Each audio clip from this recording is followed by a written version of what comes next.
Hi,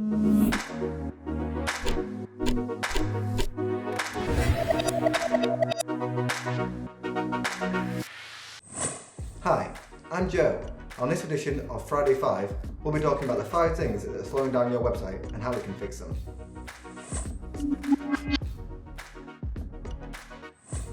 Reducing your image sizes.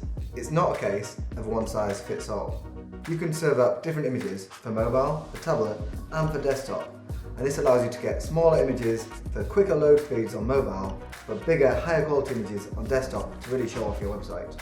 What you don't want to happen is all the different image sizes to load at once on each device. That could really slow down your website.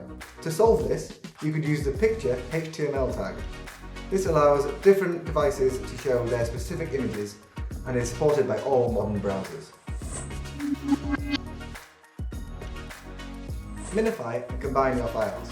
We come across loads of websites that have a lot of JavaScript and CSS assets brought in both in the header and the footer of their website. To solve this, you can combine your many files into just 2, one for your CSS and one for your JavaScript, and that will reduce those dreaded requests.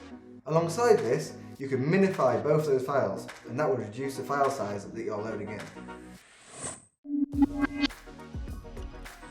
Asynchronous loading of less important code. The time to first paint is incredibly important. This is the amount of time it takes for something to be showing on your user screen and the key assets to be loaded in. We can reduce this by removing some of the less important code and serving it up to the user only when they need it. That can improve their experience and the load time. A great example of this is lazy loading of images. You can see this on your Google search image results. As you scroll down the website, the images load in as you get to them, and this can massively reduce the initial load times.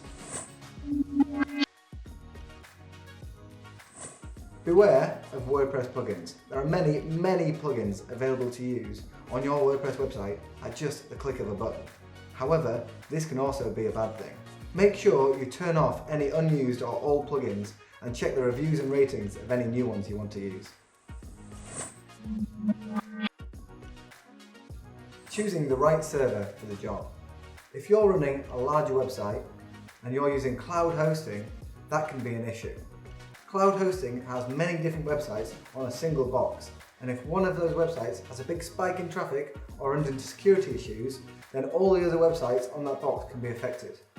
If you do have a bigger website, you could use dedicated hosting. This means there's only one website on that box. Even further, you could use automatic scaling. This means should there be a big spike in traffic for your website, it's automatically scaled up to meet your needs.